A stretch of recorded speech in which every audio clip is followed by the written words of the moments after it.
Okay, so we're finally in Adobe Illustrator. This is the smorgasbord of things that I want you to learn by the end of the day. So the first thing that we're going to do actually is, funny enough, we are not going to draw something for a little while. I want you to have supreme confidence that you know how to navigate Illustrator. And please do not click away to when I actually start drawing stuff in maybe like 10-15 minutes.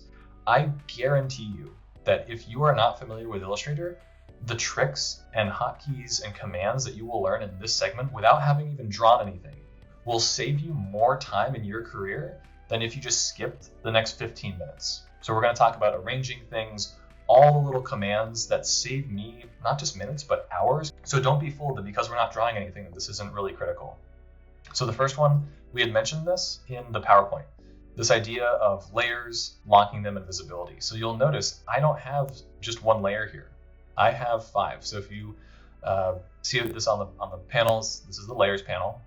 If you do not see this, by the way, I highly recommend if you go up to the top right corner, you click on this, you'll have all these different types of layouts for Adobe Illustrator. If your panels do not look like mine, I want you to click on Essentials Classic. I think this is a fantastic layout. I think it shows you everything that you need to show. I really haven't had a problem with it. You may start on Essentials if you're pretty new to Illustrator, but I highly recommend Essentials Classic. So with that being said, you'll have a lot of these critical panels in this corner on the right-hand side of the screen. And probably one of the most important is your layers panel. So the idea of layers, I think, is really easy to understand. Anything that is on top will cover up something underneath it if they're overlapping. So it is given priority. So this layer that I have as text and scale is on top of my final. I have my reminder hotkeys, just if I wanted to look at certain hotkeys if I forgot them. Fantastic for people who are new to Illustrator. When we have our template, just have a useful hotkeys layer. It's totally fine. So with that being said, the idea of layers is really nice because it goes so well with the idea of working non-destructively. If I want to goof off and I want to make some new little image or something, I can create a new layer. I click this little plus icon down here and it just says layer 6. So it's created a new layer, it's given it a color. That's another thing we can actually talk about that is really useful. So if I click on this, I can rename this like temp layer 1. It doesn't matter. Name it whatever we want. If I then double click on the square icon here, I can either change the name here, but I can also change the color. So you'll notice I already had a cyan colored layer here, so those things can get confusing, and I'll show you why in a second. I'm going to change that over to orange. I'm going to click OK. So let's turn off the visibility of all the other layers. So I do that by clicking this little box over here. It looks like an eyeball. That just means I'm toggling the visibility, so it's able to hide away. A thing that's important to note, when I toggle something and its visibility on or off, if I go and save it and export that image, it only ever exports what is visible. So that's really convenient, where I can have tons of different scratch work on different layers, things that are really messy. It doesn't matter. I just turn off the visibility. I can export that image without having to delete anything. So that's why visibility is really helpful. So we'll go back and we'll toggle those 2 layers off, and we can turn on the visibility for that new layer I created, temp layer 1. So we can start by just drawing something like a little square. It doesn't really matter. The number one thing I want you to notice is that when I click on this square, the color bounding this square is orange. That's because this square is on temp layer 1. If I were to, for example, let's click on it, let's cut it with Control X. We will swap over to, let's just throw it on this useful hotkeys layer. So I've copied it, I paste it, Control V. Now this bounding box is turquoise, it's aqua, because I've thrown it on that layer for useful hotkeys that corresponds to it. So this is how you can keep track of what layer is on what. Chances are, if you had always just been working on one mega layer, everything was always that bluish box that you probably didn't notice. So this is something that is really nice for keeping track of layers, is just seeing what color the bounding box is. So we can get rid of layer 1. You can just click on it and hit the trash can icon. There was nothing else drawn on that layer actually, so it didn't even ask us if we were sure that we wanted to delete it. That's totally fine. Another thing I can also do is lock a layer. So you'll notice I have one layer called text and scale bars, and so when I toggle that on and off, I've put all my text on that topmost layer. You'll notice if I'm trying to click on this text here, it's not allowing me to do anything because I've locked the entire layer. Nothing in this whole layer is accessible and editable. I can unlock that layer and all of a sudden, boom, I can come in here, I can highlight these things, and notice it's a gray layer, that's the color for it, and so the bounding box is also gray. So with that in mind, I can relock this layer. If I don't want something to move, I've locked it in place, really convenient. And I can also, let's say I only wanted to lock certain things within a layer. I can come over here to this little chevron arrow and I can click it and it opens up and it shows me everything within one layer. And so I can even go in here and I can even toggle things on individually. So if I come over here and I've selected that top box and I'm thinking, well, which one is it? It will show you on the right-hand side that I have that one selected. So that's kind of another way to see like what the heck do I have selected is if you click on it, within that layer, it will show you the icon that you have that thing selected. So let's say I want to hide this one, or I want to lock it. So I can hide it just that by doing this, or I can lock it. And now anything else is editable in this top layer, but this specific thing isn't. So being able to lock stuff is really nice. And I'll give an example where, let's say I make that square again, I come over here, I've got it selected, and it's in the gray bounding box because it's the gray layer, it's nice. And I know what I have selected because it's got that little icon here. Even if I lock it, this is a nice little trick. Even if I lock it, I can still use it to snap to. So just because something's locked doesn't mean that it's totally invisible and unchangeable. It can still be used for locking and snapping to things, but it just allows you to not screw something up or not move things that you don't want to move. So layers panel, super important, really, really helpful for working iteratively. Again, pixels are free, they cost you nothing. If you don't like something that you've made, you've got a graph that you don't like, don't delete it. Just make a new layer or have a sloppy working layer, paste it in there, and keep moving on. You never know when you want to go back and actually see something that you had in the past. If you just delete that graph that you don't like, you're going to have to make it again, throw it in again. There's no problem in terms of making basically a trash layer of all the things I call the working layer that I throw everything in as I'm working. And then once I've got something I've liked and polished, I just paste it on this layer that I call final. So that's how I use layers in Illustrator. The next thing that we can talk about are guides. As I had mentioned previously, I had shown you what a template with a guide looks like. Guides are pretty useful, particularly for layout if you're like making a newspaper or something. The number one thing that a guide will help you with is based on that style guide. So let's turn off everything and just look at the style guide. And I know that I had talked about going into this a little more. I think this is a good time. I went to Nature and I found their guidelines for figures. So I came over here and I just said, hey, this is where I got my rules from Nature as to what they want in a figure.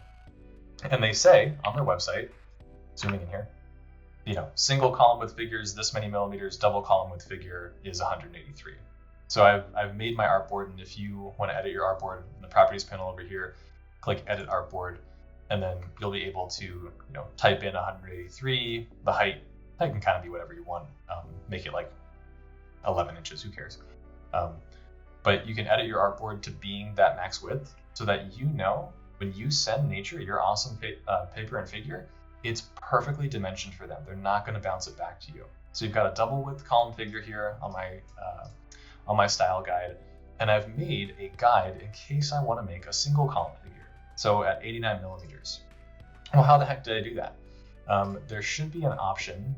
I actually can't remember where it is, but there should be a thing called guides and rulers. So I've come down here under the view, and I've at least been able to show rulers if you don't have these visible.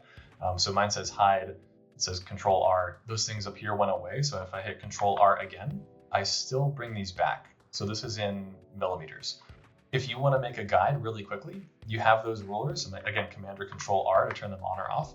I just click and drag from that ruler and I bring it over. And then boom, I have a new guide, and it's on the style guide layer. So when I click on it, it's got this blue color to it, but all guides are turquoise in Illustrator. What's kind of neat is that I can move it around, and if I like where that is, again, I know which guide I have selected by this icon, I can just lock it. And so now I can't click and drag on it accidentally, but I can still snap to it. So if I want to make a certain figure or a box or something, I can use it to snap, but I can't really click on it and move it around accidentally. So it's really nice. So we'll unlock that guide and we can actually delete it. And let's say you wanted to snap that guide exactly to 89 millimeters. How in the world would you do that? You don't have to use your mouse. This is another thing that I think is really helpful. We'll talk about navigation as well, where I want to make a guide at 89 millimeters. I come over here, I click and I drag. It's somewhere. It's not 89 millimeters. You'll notice a big thing that really helps, and we'll go into detail on this now, is this idea in the properties panel of your transform option. So if I wanted to center that guide at, let's just say 100 millimeters from the left side of the panel here, this transform panel is really undersold as to how important and useful it is in Adobe Illustrator. So if I click on that guide, it will show me the XY position, particularly the X, because it's a vertical guide, doesn't matter. Let's say I wanted to make this 25. I can come in here, click 25 and press enter, and this thing is now perfectly situated at 25 millimeters. If I wanted it to be over at, let's call it 92, who cares? Boom, now it's over here. This transform panel is really underrated in terms of how useful it is. So that was how to do guides. What I want you to learn is how to arrange things using that properties panel. So if we can come over here for a second, I'll draw a little square, doesn't matter. Give it a black fill, who cares? And if I click on it, it's telling me the center XY position, and it's telling me its height and its width. I made it a square, so these are equal. If you want to move this thing around, I can click on it and drag it, and it'll tell me the new XY positions. If, for example, I wanted it to be exactly at, I don't know, let's just do 0, 0. It's going to have it centered at the XY origin of this artboard. You'll also notice that the center of the square is what's on the 0, 0 point. So it's only really quadrant 4 that is on the artboard. Another thing that's really nice to know is that, and it took me a while to figure it out, is what the heck is this 3x3 grid over here in the panel? Like, what is that for? All that this does, it's really nice, is it tells you and it is able to lock the XY coordinates at any of those parts of the shape that you have. So it's telling me right now, if I click on the dead center, we had made that at 0, 0. If I put it in the top left, it's telling me, it's minus roughly 6 because it's basically half of this. This is really nice because this is also now going to control where I change the shape's format. So let's move it over here for a second. If I have the top right corner anchored, and let's say I want to change this width to being 13. And if I hit tab, it's going to autofill this to being 13. If you look closely, it's going to be changing from that top right or the top left because I anchored it.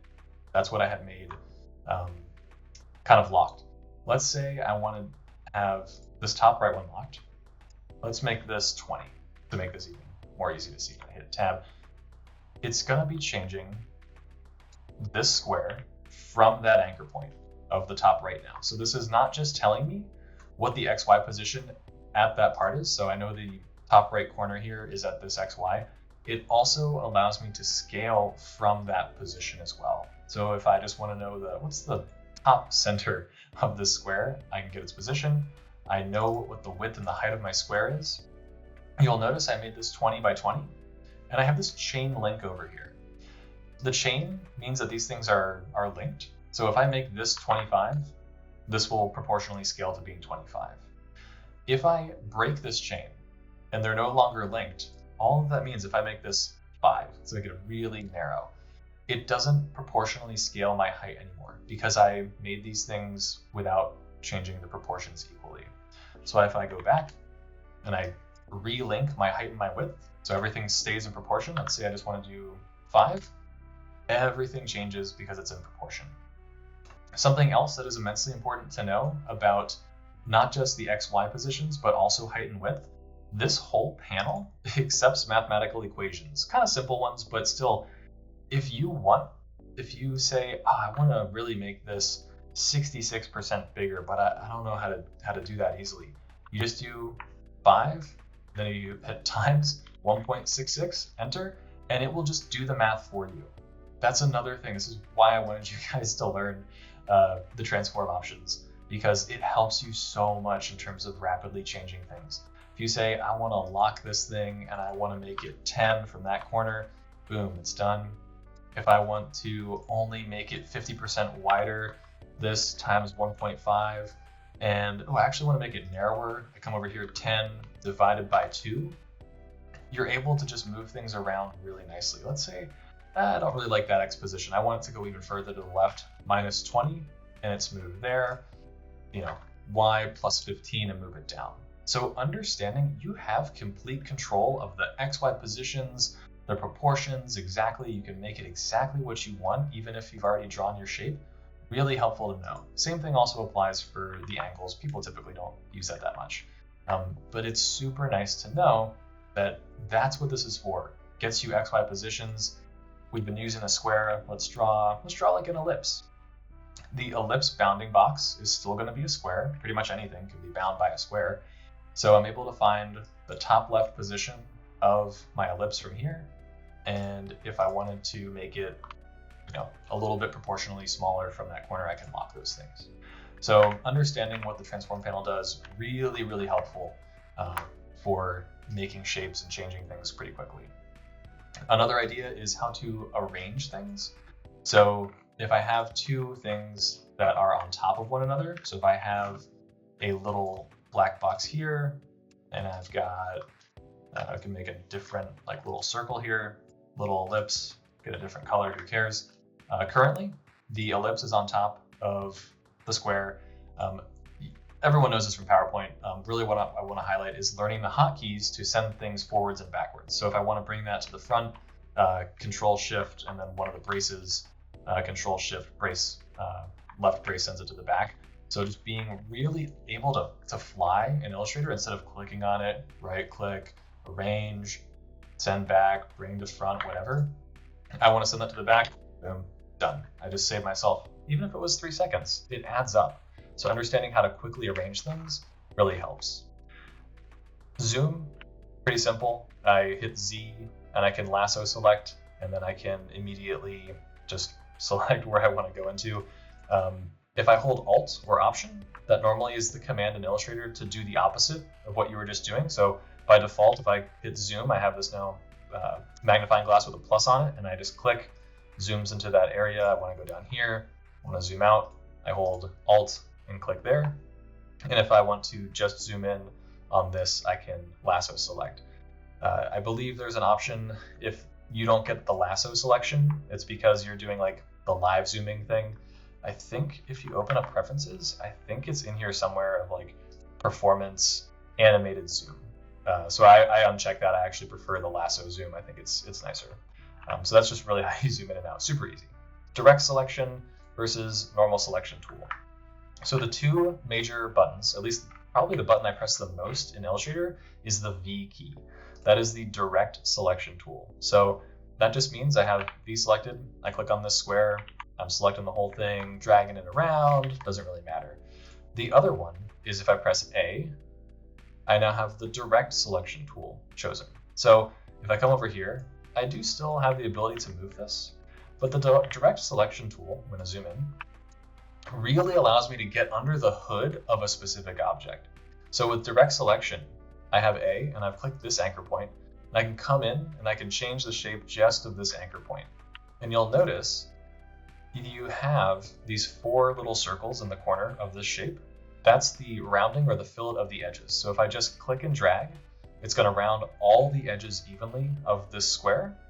If I have direct selection and I click again, it changed color slightly. It might be hard to see, but now that means that I'm just changing the curvature of that one corner. So direct selection tool really allows you to get under the hood of one specific shape a little bit better. I don't use it all that often, but it's good to know about to just kind of freeform change things. But by and large, you're going to be pressing V all the time. General selection, really just a pretty well-rounded command. Select same. perfect example of something that I wish I had known when I started Illustrator. So let's say you've got a color on a graph, or you've got a font or something, or a line weight. Your advisor says, change all the line weights on your graph to being, a half as opposed to 1. So select same is a game changer for saving you time. Let's say I have this box with a blue stroke on it, and I have this color blue throughout my document. Something that is really nice, really nice, is I select that box and say, I want to select everything that has this stroke color on it, this kind of darkish blue. I come up to the select panel up here, and I go down to same. It then opens up a drop-down menu that has either things for shapes and text on the top portion, or text and fonts in the bottom portion. I'm going to go over here, and I'm just going to choose stroke color, and it will have highlighted, in this case there's only 2 in this whole document, anything that has a stroke color with that blue in it. Why is this useful? Well, if I decide I want to change my font, say I have this font selected, I can come over here, select, same, font family, and now everything in my document that uses that font family, look at how many things I was able to just select with one click. You should never have to go into your documents and literally go hunting for all of the things that you want to change. So if I come up to this thing, I can do, select, same, stroke weight or something. There's normally going to be something that changes it. Turn off visibility, come over here, select, same, font size, and now I've got all those headings selected. Really, really fast way to make a color change at the drop of a hat. You should never be wasting time hunting and searching for things like colors or fonts to change them all. You can get them all immediately through the select and same option. Super useful. Grouping. I think people are familiar with grouping from things like PowerPoint, so we don't have to spend too much time on it. Let's say I like, these 6 little squares or whatever here. I can lasso select them, and I can make them into a group by hitting Command or Control G. And now everything is moving together because I made them into a group. Another thing, again, learn hotkeys. To immediately ungroup something, Control Shift V, and now I've gone back to having just little individual squares. Another quick hotkey to learn that's really nice is Shift X. That's going to be swap stroke and fill. So if you look up here in the top left corner, I have my square. It's just got a stroke. It has no fill to it. I hit Shift X. Now it has that color fill, but it has no stroke. So really useful if you draw like a perimeter or something like that. Just wanted to swap that real quick. Again, seconds make minutes, make hours. The more hotkeys you memorize, the better. Come over here, Shift X, who cares? Come over to this shape that I made, Shift X, doesn't matter. So grouping and ungrouping, really easy, pretty darn helpful to know. Again, you're going to be doing Control G, move it, Control Shift G all the time. And just doing that with hotkeys saves you so much time. Align and distribute, massive game changer in terms of saving time. So I made these 6 little boxes here to show you the power of the align and distribute option. So let's say I've got these 6 little panels. I really like these things, and I want to start arranging them for a figure. I want to start getting them aligned. And what really wastes a lot of time is trying to have everything snap. Is snapping convenient? Sure, but it's not the end of the world. It doesn't help solve everything. If you have things grouped, things get wonky. There are so much faster ways to navigate this. So I'm going to just highlight and lasso all those squares that I want. And I'm going to come down to this align panel. So this is again under the properties panel. I've got this align option, and I can align these shapes almost any way I want. So let's say I want them all aligned to the top. I just come over here and I click that. Why did this one not align? Because it was grouped. I can ungroup that, select these things, align to top again. And now these are all perfectly aligned at the top. I don't have to snap anything. I've just let the program do the really tedious work for me. The ability to snap things through the align tool saves you a lot of time. Another really useful one that I love, I'll regroup these guys, is the distribute option. So align was one thing, distribute is another. And I honestly think distribute for figures might even be more helpful. So let's say I have 6 panels. I got these things, or well, 5 panels, I got these things grouped, and I want to start spacing them apart, getting them into a grid for my paper. A lot of times what people do, they come over here, they hold shift until it snaps. Okay, that's good. I'm going to back it off like 2 increments, 2 keyboard clicks to the right. I'm going to come over here until that snaps, 2 clicks, etc. Again, notice how many different things this can snap to. This is a nightmare. If you have a really complex figure, there's a better way to do this. So again, we'll get everything set up. I'm going to highlight all these things. And instead of this typical align panel, you come over to the more options.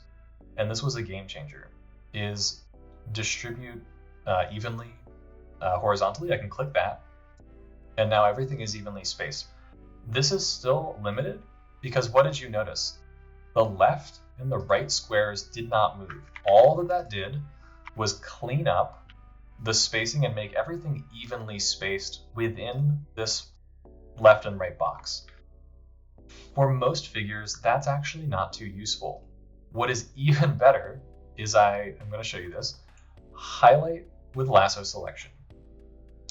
If you like where this one is, this black box on the left-hand side, while this is all selected, just click on it once, and you'll notice that this has now become what I call the master reference object. It's got a thicker border around it.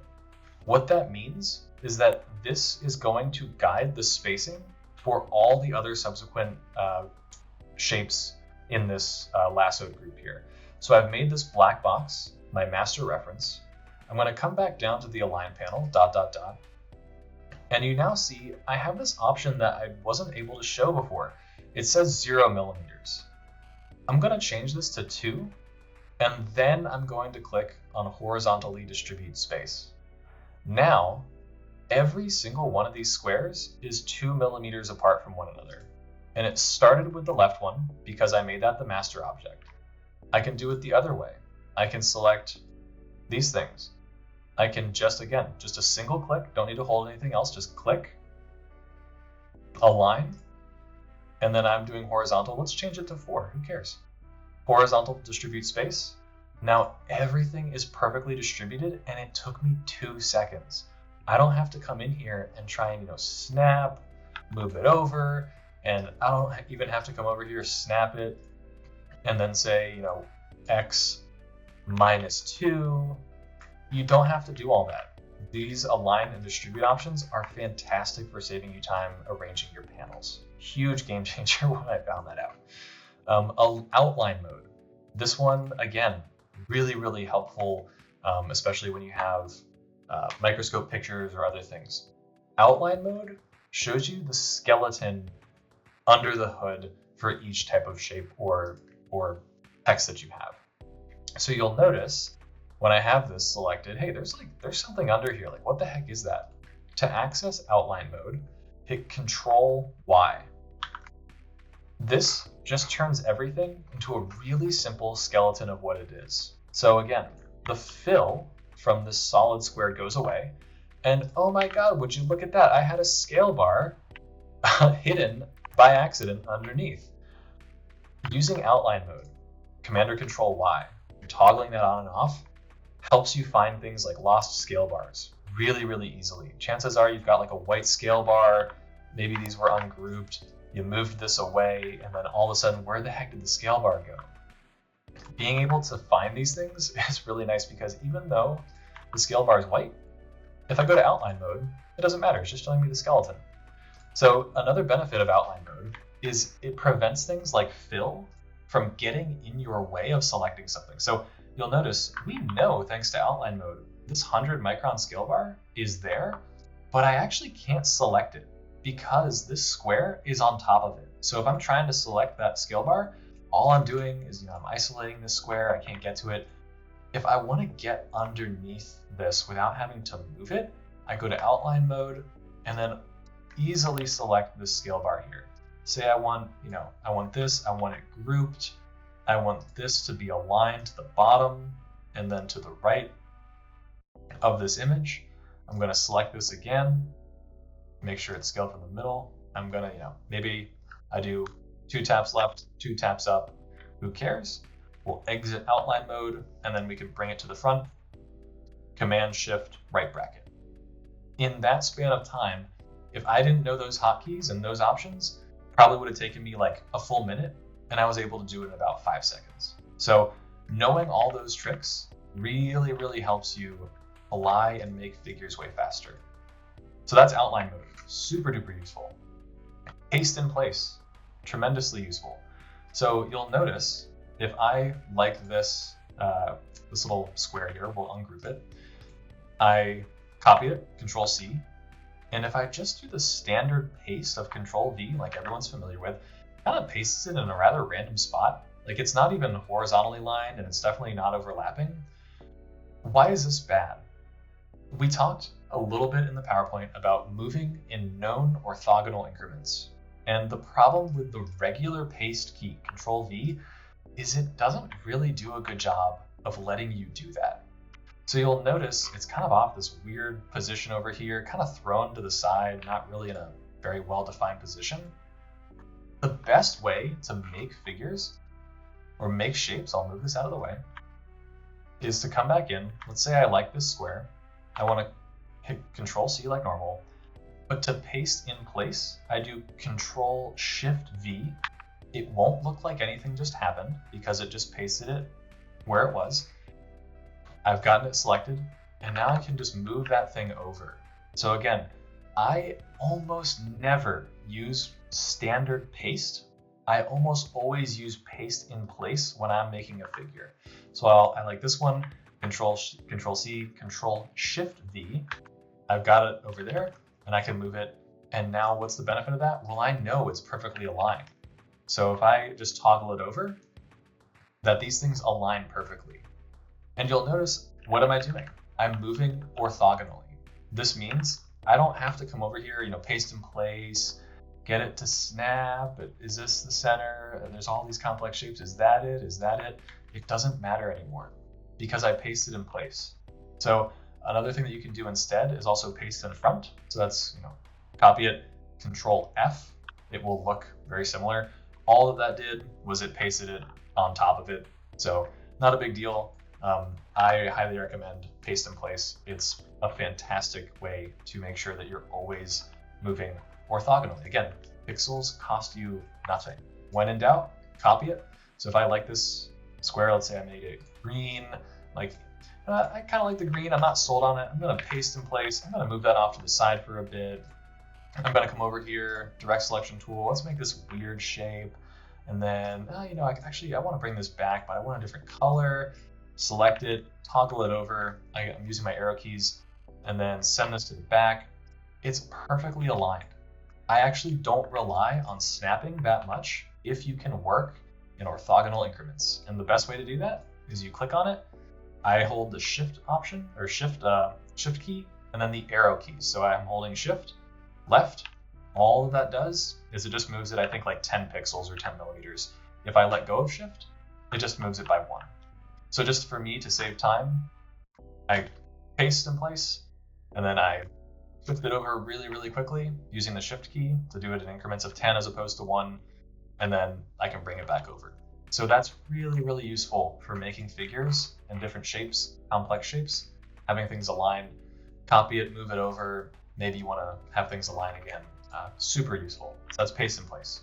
And again, we actually hit upon this a lot, was moving in orthogonal increments. That goes really well within paste in place. So again, if I wanted these things, maybe I wanted to align this and I actually did want to snap it like that. And then 1, 2, it's 20, I think it's 20 millimeters. Depends on your how you have your units selected, but mine are in millimeters. So moving in orthogonal increments, really helpful if I'm stacking complex things on top of one another, just getting them to align perfectly, super useful. Embedding an image, this is the last one, I swear, then we actually go on to making stuff. If I come up here to Window, and then down to Links, it's going to bring up a little panel. And you'll see I pasted in this heart. I'm going to zoom out real quick. Pasted in this heart down here that I had from a long time ago. And it's even telling me it's missing a link because I must have either removed it or deleted it from my cloud storage or something. If I had sent this to a collaborator and they opened it up, they wouldn't be able to view it either. So if I came in here, ideally, this actually would have a link that's alive in here, but you will click on this and then click embed images, and then that chain link icon will go away. It'll be kind of burned in to the document so that anyone else who opens it from there on out can use it. So when in doubt, if you want to be a good collaborator, always embed your images. Don't just drag them in from something like your Dropbox or whatever your cloud storage is.